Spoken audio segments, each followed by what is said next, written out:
Hi, this is Manny with Classic Auto Repair. Today we're looking at a 65 Chevrolet Corvette. I'm going to check out the bottom of the car and see if we see anything mechanical that needs to be repaired or brought to the attention of the customer. So let's go ahead and just start from the back and work our way forward. I've already done a road test on the car, checking for some of the items that are on the list, and I've made some notes there. So what I'm looking at now is trying to find some problems on the bottom to see if there's any issues with the exhaust. One of my techs did note this hose clamp here holding the rear pipes on, which is okay for temporary, just to kind of get the right idea of where the cuts need to be made on these. These are sticking out a little far, but that's kind of good if you're trying to get those vapors out past the vehicle. If you get them too short, then what happens is the exhaust vapors will get sucked into these inlets, and then it starts to circulate around the bottom of the car and trying to find entrances into the cabin. But I don't see that being the issue on this. One of my techs has already looked and said the bottom of the car has been, all the panels have been replaced and sealed correctly with the epoxy. So that also explains why it doesn't have a lot of creaks and noises when driving down the road on a bumpy road. But I'm also going to check suspension, make sure everything is in pretty good shape, see if there's anything that needs to be replaced. I did hear the clunk that the customer describes when putting into gear, but again, I think that is related to the idle speed. As I dropped it from the cold idle, which is a high idle with the choke on, when I dropped it down, it stopped doing that. And again, there's a lot of universal joints on these independent suspensions. You got them on the external and the internal side, plus you got the drive shaft itself with a universal joints here, and then another set right up in here. And what you want to check here is for wear, to make sure that either they've been replaced or they have been lubricated, because there are a bunch of them all over this suspension of this car. So if you do have a large rattle or a large clunk, you definitely want to make sure the universal joints are in good shape. Like this one here has been replaced at some point, and it's got a grease zerk where you keep the grease inside of it. Looking at the, again, working from the back of the car to the front, the exhaust system has been replaced. It's got some new mufflers. Looks like it's got the new cradle. This looks relatively new and in good condition. This is where the spare tire is located, and this is your fastener bolt on that. Then it looks like it went from some new exhaust here to some older exhaust pipes. They look to be in pretty good shape. I don't see any problems towards the back. It's welded okay on the front. I don't see any rust holes. And they are not hitting on the inside cross member, which is very common. This is where you'll develop a rattle and a lot of noises, is right here. And it's in good shape on this one. Checking to make sure that the clamps are on tight and they look good on the exhaust here. So we're looking good there. So again, just wanted to make sure the exhaust all the way up to the front exhaust manifolds, that everything looks good here and is tight. I did not hear any exhaust leaks, so the donuts are good on this side, and the donut is good on this side as well. What we're going to look for here is movement. So what I do is I hit the side of the pipe and I feel the play in the pipe, and it's good and tight, solid, and there's no rattles, and that's good. That means everything is as it was on the test drive. Everything was quiet and sounded good.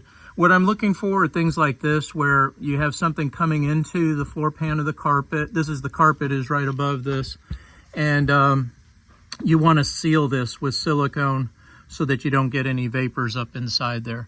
Again, these panels look fresh, or in extremely good condition. Looking at the plates and stuff that they have on there, everything, it looks pretty good. I don't see any problems over here on this side of the rail. Look at this, is your metal support rail, goes all the way from the front to the back, and if you get hit from the side, you'll have damage along these, and these are in good condition. Good original condition, no rust, no structural problems here. Everything looks good along that rail towards the front of the suspension. So that looks good. Really a clean car. The panels, like I said, are all there and looking good. This one has the splash shield on it. And there's one that goes here. You can see where the bolt holes are. A lot of times these get taken off to get access to things, and they don't ever get put back on. Not really critical to anything here on this side of the vehicle. I'm looking for ground straps to make sure they're tight. This affects the performance of the motor and the electrical systems, and it's a new strap going up to the ground on the battery. Don't see a problem with that. All right, going back to the back of the car, working forward again. Exhaust system, like I said, looks good. It's kind of two parts. One part is new, the rest of it's been on there for a while. But again, unless you're show carring it and you're going to see the bottom of the car, there's no sense in putting a stainless exhaust system on this unless it needs it, and it's in good condition, so I would not recommend that. You got some wear. These are not to a point where they need to be replaced, but I'll keep an eye on them. Like I said, probably in the next 10-15 years you may want to look at putting some new support donuts on here, but right now they're in good condition. And more importantly, the inside still has the grommets on them so that the bolts don't hit and cause a rattle. Again, that's what was my main thing, was driving the car to see how tight the suspension was and how many noises it made, and it was really quiet. Everything is very good and solid on it. It does have disc brakes on the front and back. These are your calipers. They have been replaced, and they look to be in real good new condition. I don't see any problems there. The rotors look good, and they do have the appropriate thickness on them, so we're looking good there. The shocks have been replaced. The hoses, they're not in a worn condition, but you can tell that they've been on there for a while. They put new brake steel lines on it that go across, and these lines here don't show any cracks or wear, so I would not say you need to replace that at this time. But if we ever did a brake job on this, I would put some new ones on here as I was changing out the pads or the calipers on this at a future date. But right now she's looking good. Again, new shocks on it. The supports look good. These are your camber adjusters for the rear tires.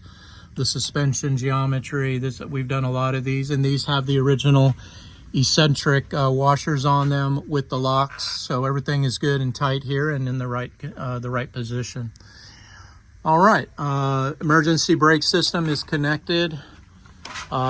Shows to be the appropriate tension on it, and all the parts are there. Little bit of undercoating on it, but nothing that would cause obstruction on the performance of the emergency brake system. Okay, moving forward and up. Let's see what we have here. Just kind of looking to see if there's anything I need to bring to your attention. The inside of the tires is how we always tell if there's a brake leak or any kind of problem with the seals on the rear ends, and everything looks good and clean on both tires, so there's no signs of a failure on your brake system here. Looks like it's got the plug here, plugs there, which is good on your floor pans, like I said. But when you have something open like this is the carpet, you're going to want to make sure we get these plugs in here, because this will also affect vapors coming into the vehicle. So we're going to do everything we can to make sure that there's no way for the vapors that are coming and traveling under the car to enter. And we're also going to check a couple mechanical things to make sure that those items are taken care of to reduce the amount of vapors that are traveling under and in the engine compartment of the vehicle. When you're at a stop, you'll get a lot of vapors coming in anywhere it can through this firewall, and it's the result of vapor buildup on the motor, and we're going to check that when we get it down off the lift on the second inspection. I'll be checking for the emission, not the emission control, but the vapor control on the cars. They didn't have emissions back in the mid-60s on these, but they did have a lot of vapor and coming from the motor, crankcase ventilation that needed to be addressed. So we're going to make sure all those parts are on there. Checking hoses, making sure there's nothing that's in a bind or going to cause a problem up in your linkage. It all looks good. Don't see an issue there. The transmission oil pan looks relatively clean and dry. These are notorious for leaking, and really there's no way to stop it. We put new pan gaskets on these, and within a few months they'll start leaking again just from setting. They just don't get driven enough, and the seals will fail on them. This is your vacuum modulator. This that controls your gear shifting, and the vacuum is connected and everything looks good and fresh on there. These are your cooling line connections for the transmission, and everything is on and connected correctly. Your dipstick tube is not leaking, which is very common right here, and that looks good. Got some heat shield in place to help with controlling the heat on the tunnel. All looks good. Looks like it's got a small leak, which could cause some of the smells, is when the oil hits on these exhaust manifolds and drips down. This is a very hot piece of metal, and that oil dripping on there will cause smoke and create that oil burning smell. This is coming from the valve cover gasket. It's dripping down through gravity, coming from the top of the motor, dripping down onto the exhaust manifolds, drips down onto the starter, and eventually makes its way to a drip on the bottom of the motor right here. This is real common on these Corvettes.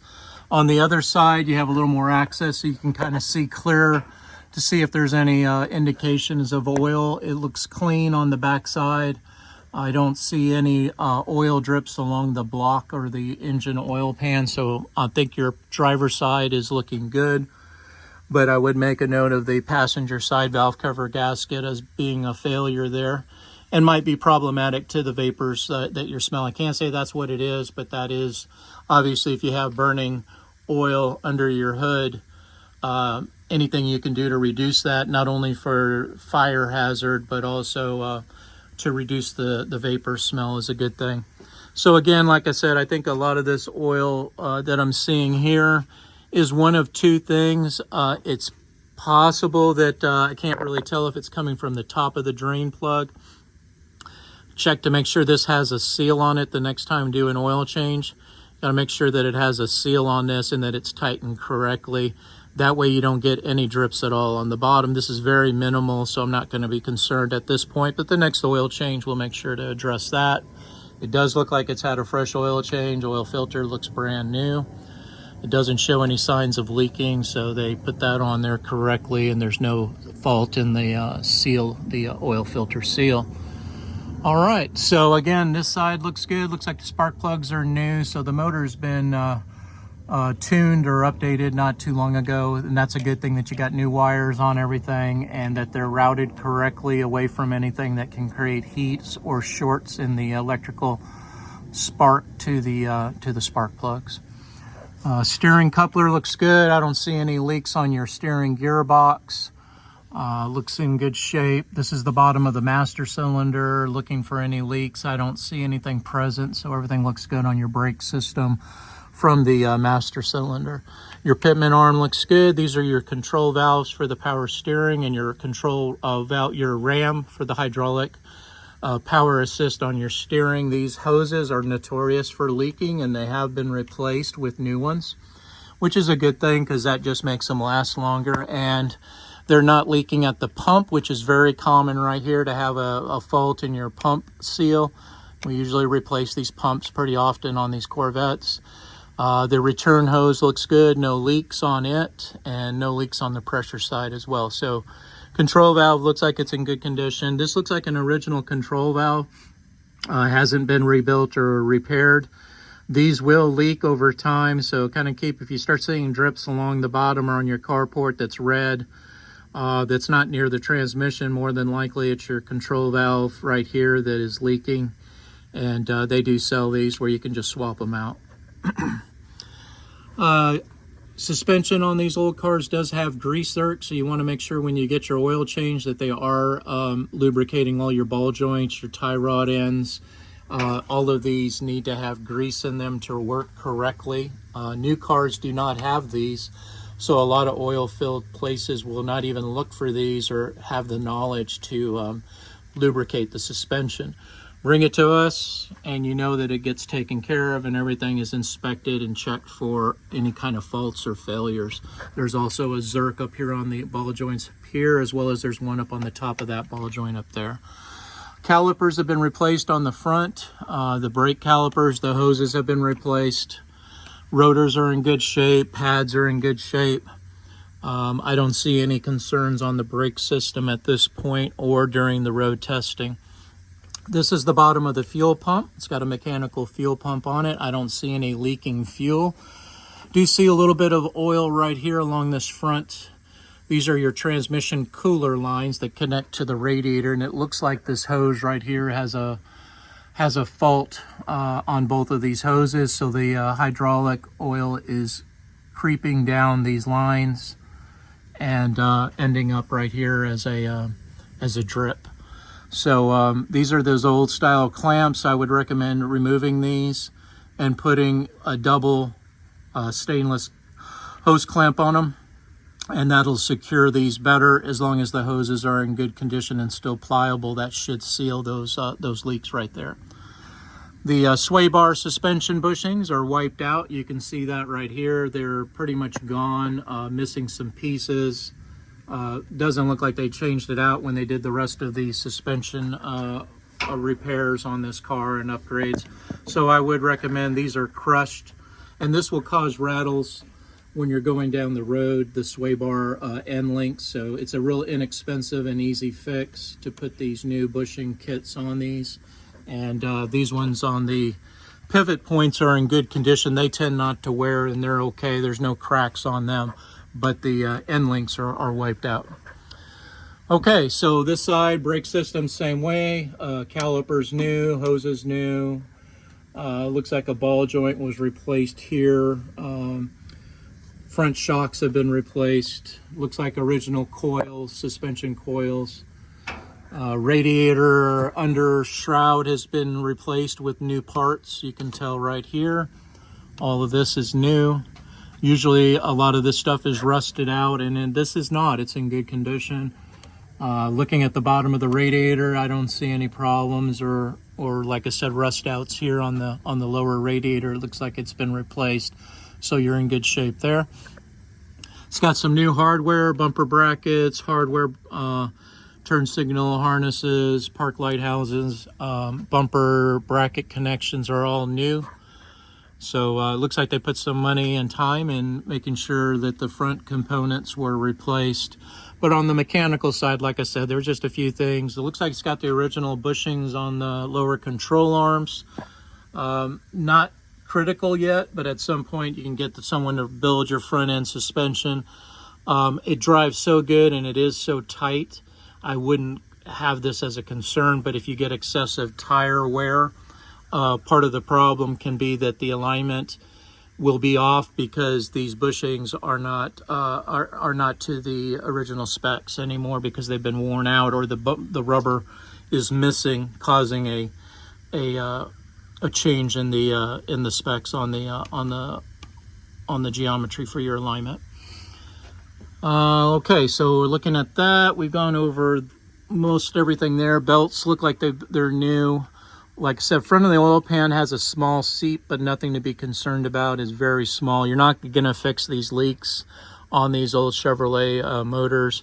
We can just help prevent excessive leaks and just drive it often so that those gaskets get lubricated. The biggest one is right here behind this, up between the transmission and the engine is the rear main seal, and it seals the crankshaft connection to the flywheel or the torque converter, and that seal is notorious for leaking from sitting, and it'll create a puddle like this as well. So keep an eye on it, drive it, but unless it's just pouring out of there, and because it's so high on the motor, the crankshaft, it tends only to leak when you're on an angle or you're doing some high revs where the oil is going to spray on that top side of the motor block.